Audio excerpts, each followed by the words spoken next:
बुलाहट राह सफर को बदला। मैं तो प्रभु को व्यक्तिगत रूप से अनुभव में नहीं जानता था, परंतु परमेश्वर का वायदा, जो मुझे आदर करते हैं उन्हें मैं आदर करूंगा, इसमें कोई परिवर्तन नहीं है। मेरे परिवार के लोग इसे गौरव की बात समझे।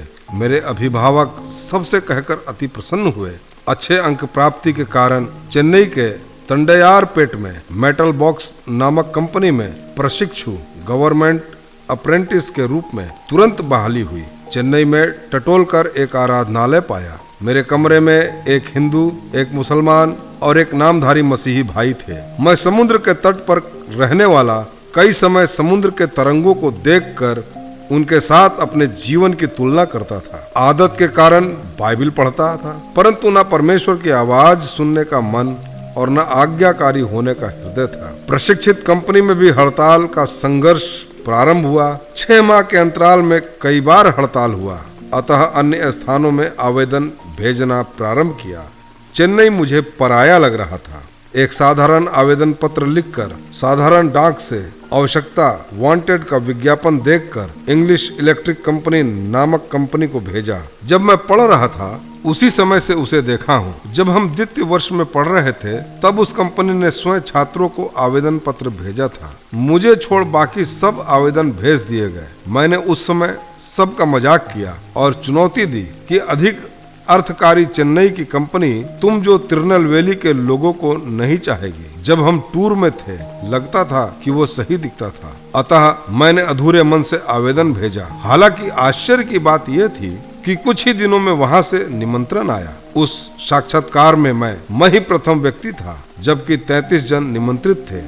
1-2 जन को छोड़कर बाकी सभी लोग अनुभवी थे। मेरे अंदर कई प्रश्न उठे। नई पढ़ाई पूरा किया हूँ, अनुभव रहित मुझ जैसा डरपोक व्यक्ति को क्या मिलेगा। लेकिन मैंने मन ही मन एक छोटी सी प्रार्थना की, हे प्रभु, यदि तू चाहता है कि मुझे यहाँ होना उचित है तो होने दे। संध्या के समय फैसला सुनाया गया। तुरंत ही कंपनी में कार्यभार ग्रहण करने के लिए कहा गया। अपने आप पर विश्वास न कर सका।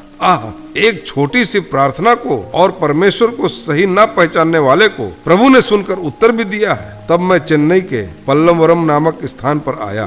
तेरे मन का सूनापन तुझी को नहीं चाहेगा। मुझे पल्लवरम पहुंचकर निकट में ही आराधनालय ढूंढने में कई महीने लग गए। मैं रविवारीय आराधना के बिना पानी से निकाली हुई मछली की तरह तड़पने लगा। वहां एक रोमन कैथोलिक कलीसिया थी। मैं एक बार गुड फ्राइडे के दिन 4 चर्च गया। एक सीरियन ऑर्थोडॉक्स थी, अन्य सब पूरब ताम्बरम में मलयाली कलीसियाएं मिली। ये सब मुझ पर अधिक प्रभाव डाला। कुछ महीने के बाद लोगों को हाथ में बाइबल लिए हुए जाते देखा। मैं दौड़ कर गया और उनसे पूछा, चर्च कहाँ है? उन्होंने कहा कि मिलिट्री बैरक में CSI कलीसिया है और वो चर्च अंदर है। तब अगले रविवार के लिए बेसब्री से इंतजार किया। आराधनालय की भक्ति मुझे दीवाना बनाया, परंतु प्रभु को जानने के लिए थोड़ी सी लालसा भी ना थी। दूसरे सप्ताह में सबके पहुंचने से पूर्व मैं पहुंच गया। वो तो एक घुड़साला था, लेकिन भीतर आराधनालय के रूप में था। मेरे साथ कंपनी में कार्यरत श्री सेल्विन भी वहां थे। वहां पर किसी ने मुझ पर ध्यान नहीं दिया, परंतु मैं सबसे मिलनसार व्यक्ति के रूप में रहा। दिन गुजरता गया। मैं बच्चों के मध्य सेवकाई, युवकों के मध्य की सभा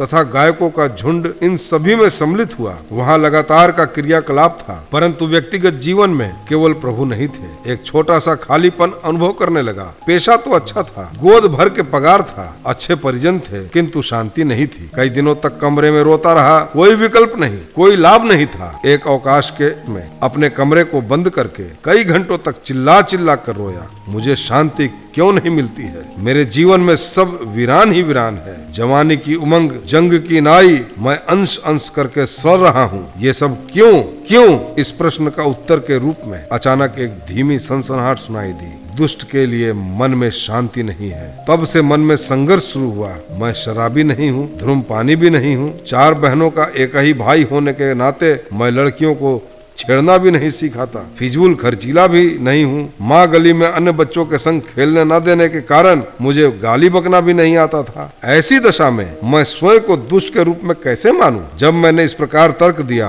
तब अपने सोच विचारों की अशुद्धता को, जो मेरे 2.5 वर्ष के अवस्था से 21 वर्ष तक के जीवन में हुई, उसे प्रभु ने एक चलचित्र के रूप में दिखाया। जब मैंने अपने जीवन का फिल्म देखा तो अचंभित हुआ। मैंने चिल्लाया कि इस प्रकार के व्यक्ति को जीना उचित नहीं है। अपने हाथों को उठाया, उसी घड़ी उसी स्थान पर यीशु मसीह को क्रूस पर चढ़ाया हुआ और प्रायश्चित किया हुआ दिखाया और बताया, केवल मुझे स्वीकार कर, मैं तुझे शांति दूंगा जो संसार नहीं देती है। मेरा मन उसे तुरंत स्वीकार करने के लिए मना किया। यदि अभी स्वीकार करूंगा तो संसार की मौज मस्ती में ना रह पाऊंगा, मेरी जवानी की उमंग बर्बाद हो जाएगी। इस प्रकार की भावना उभरी थी। प्रभु से मैंने तर्क किया कि मेरी दादी जी अपने 95 वर्ष की आयु में भी 32 दांतों से हड्डी चबाने लायक बलवंत थी। उसे बताकर उनका पोता मैं अवश्य 60 जीऊंगा। 55 वर्ष की आयु में यीशु को स्वीकार करूंगा, तब मैं उसकी सेवा करूंगा। लेकिन प्रभु भी नहीं छोड़े, पर बोले, यदि आज तुम्हारा जीवन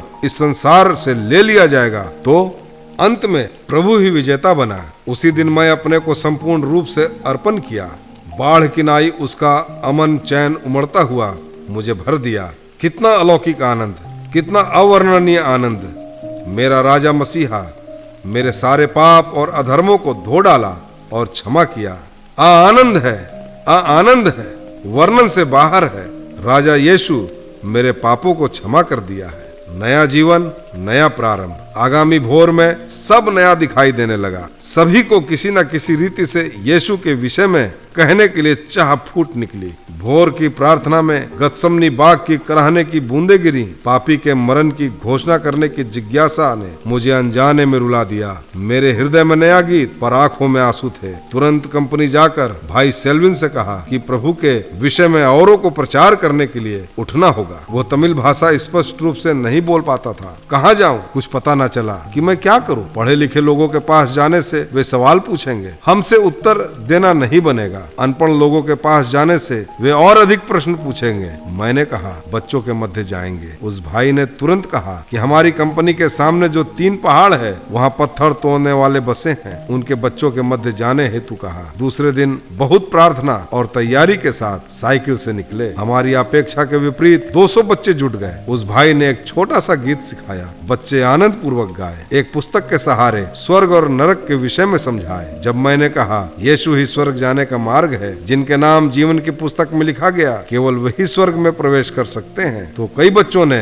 आंसुओं के साथ जितने अपशब्द, जितने चोरी और झगड़े किए थे, उनके निमित्त फूट फूट कर रोए। 6 वर्ष की आयु का अरुण नामक एक बच्ची ने अपना अरुण उच्चारण कर बोली कि उसका नाम जीवन की पुस्तक में लिखा जाए। वो दृश्य अवर्णनीय था। हम दोनों आनंद के मारे फूले न समाये। प्रति सप्ताह आने की सूचना देकर वापस लौट आए। तब एक 9 वर्षीय बालिका दौड़ते हुए आई। मेरा हाथ पकड़कर अपनी माँ के विषय में वर्णन करने लगी, जो शैतानी ताकतों से पीड़ित थी। हमें वहाँ जाकर प्रार्थना करने के लिए विवश करने लगी। हम जो एंग्लिकन कलीसिया के थे, यह तो हमारे लिए नई बात लगी। कभी बीमारों को छूकर प्रार्थना करना या दुष्ट आत्माओं को भगाते हुए हमने ना देखा और ना ही किया था। हमारे असमंजस को देखकर वो बच्ची बोली, अंकल, आप ही ने कहा है कि यीशु चंगा करता है, हमारे हृदय में वास करता है, फिर क्यों डरते हैं? इस रीति से प्रचार शुरू कर दी। विकल्प रहित मैंने सेल्विन की ओर देखा। उसने कहा कि मैं मलयाली हूँ, मुझे तमिल समझ में नहीं आती है।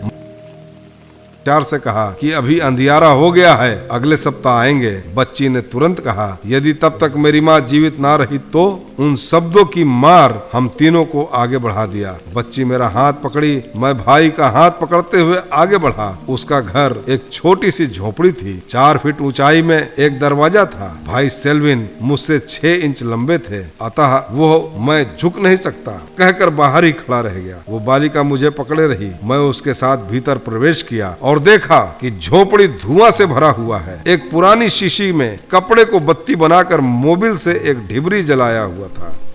उस झोपड़ी के कोने से एक स्त्री की चिल्लाने की आवाज सुनाई पड़ी। मेरे हाथ को उस बालिका ने पकड़कर अपनी माँ के सिर पर रखवाई। उस स्त्री की चिल्लाहट, जो शैतान के कारण थी, बहुत ही भयावह था। मैं कांप उठा। भय से पीड़ित होकर मैंने पुकारा, हे यीशु। यीशु का नाम उच्चारण सुनते ही शैतान उसको छोड़ दिया। आकाश पाताल सब पर विजयी सामर्थ्य नाम यीशु नाम, हम भी उस नाम से जीतेंगे। यह कितना सच है और कितनी सामर्थ्य से भरपूर है। हमारे बच्चों के मध्य की सेवकाई का प्रारंभ यही है। इसके बाद हर सप्ताह कई लोग चंगे होते गए। इस सफलता के बाद अन्य 4 स्थानों में, उनमें से एक विद्यालय था, बच्चों के मध्य की सेवकाई को प्रारंभ किए। करीब करीब 800 बच्चों को वचन सुनाए। भाई सेल्विन की 2 बहनें थीं जो अच्छी गायिका थीं। भाई सेल्विन हारमोनियम बजाते थे।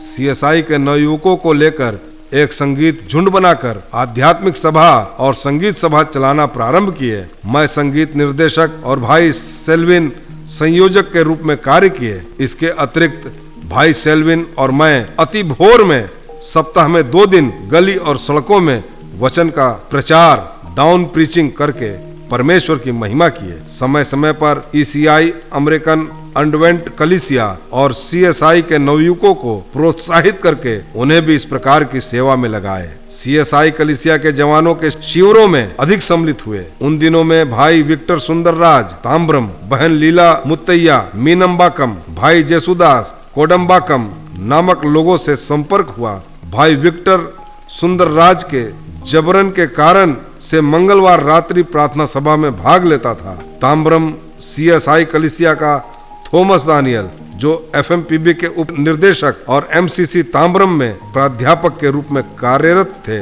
उनके अध्यक्षता में चलाई गई थी। यहाँ मैंने सुसमाचार नहीं सुनाए गए क्षेत्रों के लिए प्रार्थना करना, उनके लिए बोझ रखना सीखा।